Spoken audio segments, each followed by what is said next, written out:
Silicon Valley's wealthiest residents are once again threatening to leave California, this time over a proposed state wealth tax. Now, the proposal would impose a one-time 5% tax on the assets of California residents worth more than $1 billion. It would require residents to report their total net worth, including property, investments, businesses, and other assets, so the state can tax overall wealth, not just income. Critics warn it is a slippery slope, saying that, like the income tax, it'll grow over time and could eventually sweep in the middle class while expanding government power over private savings and property. I mean, the whole thing is so infuriating. We already pay the highest taxes in the country.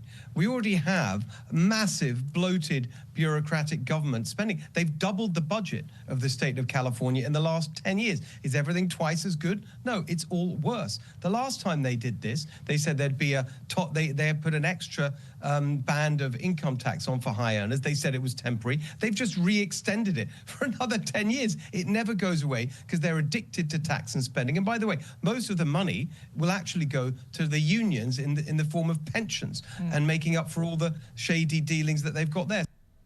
Now, if the measure qualifies for the November ballot and is approved by voters, it would apply retroactively to anyone who lived in California as of January 1st, 2026. Friction between President Trump and California Governor Gavin Newsom escalated in Switzerland today. During his speech, Trump criticizing Newsom's leadership, while Newsom has urged world leaders to have a backbone and resist Trump's policies. The National News Desk, Jeff Harris joining us. The friction, no matter where you are in the world, I guess this proves, right? Trump and multiple administration officials also hinting that California could be the next state investigated for fraud. Break down the details, Jeff. So while speaking in Switzerland earlier today, Trump making it clear California is next. During his speech, the president calling out Newsom, saying that the administration is going to help the people of California, directly referencing crime. Newsom then responding by calling Trump's speech insignificant and also boorish. During his speech Wednesday from Switzerland, cameras capturing the moment President Trump called out California Governor Gavin Newsom, who can be seen smiling and chuckling at the comments. Gavin's a good guy, and we're going to, if he needed it, I would do it in a heartbeat. I'd love to see, we did help them a lot in Los Angeles. I will say this, if I were a Democrat governor or whatever, I would call up Trump. I'd say, come on in, make us look good, because we're cutting crime down to nothing. Newsom responding with a series of tweets. This one showing a clip of that exchange with the headline, quote, rent-free, and another, Trump is crashing the American economy and wants the world to applaud him for it. It takes skill to be this out of touch. It was remarkably boring. It was remarkably insignificant. Even by Trump's standards, I was rather curious.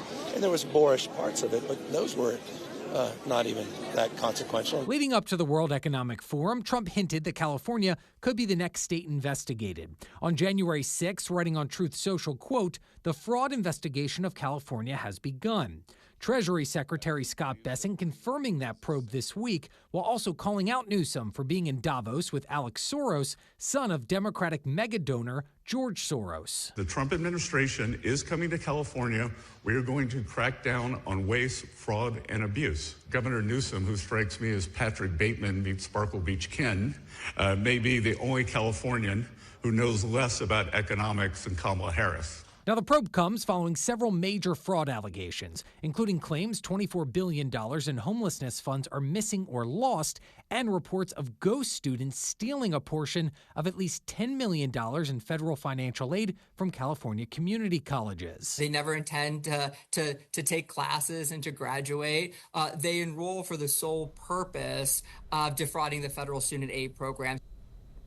Now, California's 2024 state auditor's report did not state that the $24 billion in homelessness funds were in fact missing, but rather that spending was not properly tracked. Governor Newsom's office maintaining that the funds are accounted for and the state is investigating any actual fraud. Reporting for the National News Desk, I'm Jeff Harris. Thank you, Mr. Chair. Mr. Shirley, thank you for your testimony today and the work that you've done. Americans hear these numbers of the fraud that we have, and whether it's 10,000 or 10 million or 10 billion, sometimes the numbers, you almost become desensitized to it.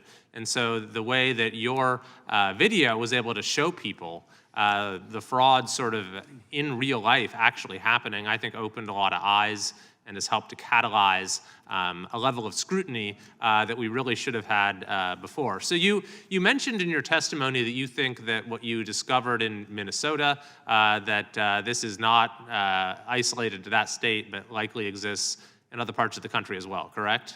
Correct. What makes you think that? Well, now you're seeing, since I've posted that video, lots of other people have started to go to other locations, for instance, in Ohio or in Maine or in California. They're also seeing the similar fraud take place in other daycares, for instance, in a lot of other locations. Yeah, I have a particular interest in California, being from that state, and we know that there's been a lot of fraud. There was $32.6 billion that's been confirmed in unemployment insurance fraud. There's 1.2 million fraudulent community college applications. Have you gotten any sense, or have you seen any signs there that sort of are similar to what aroused your suspicions in Minnesota? Yeah, and fraud in California might be worse than the fraud in Minnesota. What makes you say that? Well, $24 billion went missing for homelessness. They've been trying to build this train for years, yet there's hardly anything to prove for that. Fires. Yeah, those are good points. So you look at let's run through a couple of those.